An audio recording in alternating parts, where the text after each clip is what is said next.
Halo Sobat AT Point, kembali lagi bersama Mr. Arif, dan kali ini kita akan membahas lanjutan materi tentang perdagangan internasional. Tahukah Anda bahwa pada hakikatnya perdagangan internasional itu hampir sama prinsipnya dengan barter?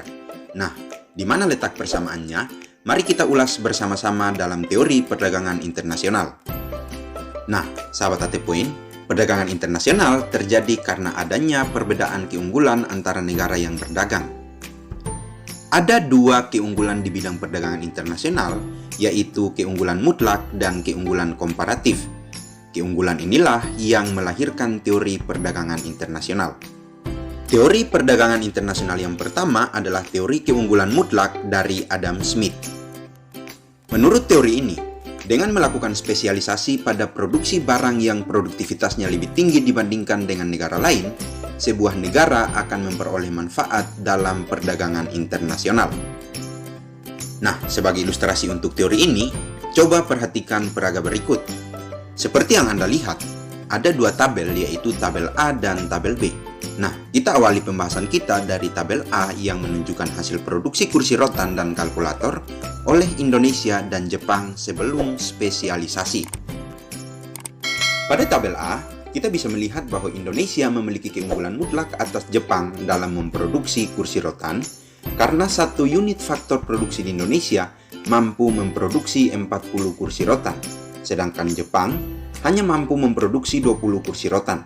Sebaliknya, Jepang memiliki keunggulan mutlak atas Indonesia dalam memproduksi kalkulator.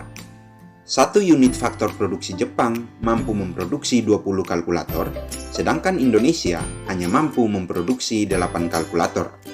Nah, sahabat AT Point, sesuai dengan teori keunggulan mutlak, maka Indonesia akan memperoleh keuntungan pada perdagangan internasional jika Indonesia berspesialisasi atau mengkhususkan diri untuk memproduksi kursi rotan, sementara Jepang berspesialisasi dengan memproduksi kalkulator.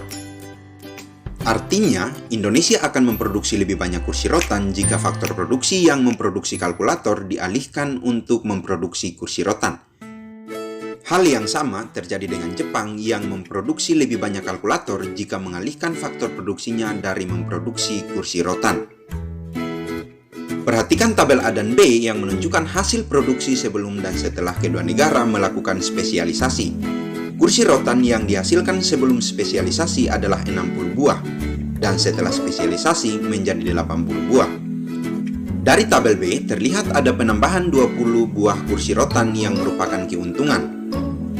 Sedangkan kalkulator yang dihasilkan sebelum spesialisasi adalah 28 buah.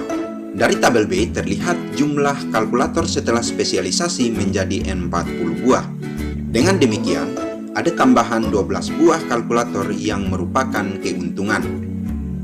Nah, sahabat AT Point, kesimpulan yang bisa kita peroleh dari ilustrasi ini untuk teori keunggulan mutlak adalah adanya spesialisasi membuat negara-negara dapat meningkatkan pertambahan produksi dengan sumber daya yang sama jumlahnya. Pertambahan produksi ini akan membuat perdagangan internasional menjadi bermanfaat karena negara-negara akan memperoleh keuntungan dari perdagangan internasional. Teori perdagangan internasional yang kedua adalah teori keunggulan komparatif dari David Ricardo.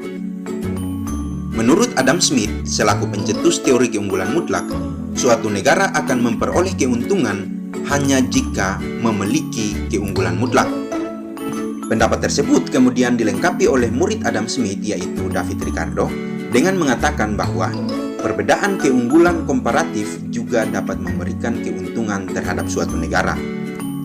Menurutnya, dua negara akan tetap melakukan pertukaran melalui perdagangan internasional walaupun salah satu negara mempunyai semua keunggulan. Untuk jelasnya, perhatikan peraga berikut yang memperlihatkan hasil produksi Indonesia dan Australia dengan menggunakan satu satuan faktor produksi.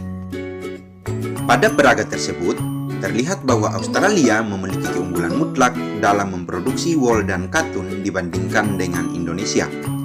Nah, sahabat AT Point, jika kita berpatokan pada teori keunggulan komparatif yang dikemukakan oleh David Ricardo, maka kedua negara, baik itu Australia maupun Indonesia, dapat memperoleh keuntungan dalam perdagangan internasional.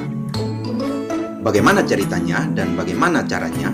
Mari kita bahas secara lebih mendalam. Sesuai dengan teori yang dikemukakan oleh David Ricardo, maka untuk mendapatkan keuntungan maksimal dalam perdagangan internasional, Australia seharusnya memilih memproduksi yang paling unggul, yaitu wool dibandingkan dengan kain katun. Mengapa Australia harus memilih wool? Hal ini karena keunggulan produksi wool adalah 3, yang merupakan hasil dari 15/5. Jika memilih kain katun, keunggulan produksinya adalah 1,2, yaitu 12/10. Sementara itu, Indonesia juga dapat memperoleh keuntungan dalam perdagangan internasional jika Indonesia memilih memproduksi barang yang kekurangannya paling kecil, yaitu kain katun. Mengapa demikian? Hal ini karena kekurangan 10 dengan 12 lebih kecil dibanding dengan kekurangan wool, yaitu 5 dengan 15. Nah, sahabat AT Point, kesimpulan yang dapat kita peroleh dari ilustrasi tersebut untuk teori keunggulan komparatif adalah Australia melakukan spesialisasi untuk memproduksi wool dan Indonesia memproduksi kain katun. Sehingga, kedua negara dapat memperoleh keuntungan dalam perdagangan internasional. Sebelum perdagangan internasional, Australia dapat menukarkan 1 meter wool dengan 0,8 meter kain katun. Tetapi, setelah perdagangan internasional, 1 meter wool dapat ditukar dengan 2 meter kain katun milik Indonesia. Dengan demikian, keuntungan Australia dalam perdagangan internasional adalah 2 kurang 0,8 sama dengan 1,2 meter kain katun. Sementara itu untuk Indonesia, sebelum perdagangan internasional, Indonesia dapat menukar 2 meter kain katun dengan 1 meter wool.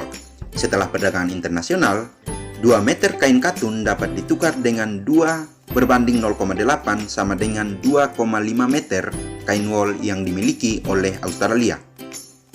Dengan demikian, maka keuntungan yang diperoleh Indonesia dalam menukarkan 2 meter kain katun adalah 2,5 kurang 1 sama dengan 1,5 meter wool. Artinya, sesuai dengan teori keunggulan komparatif, maka kedua negara, baik itu Indonesia maupun Australia, dapat memperoleh keuntungan dalam perdagangan internasional.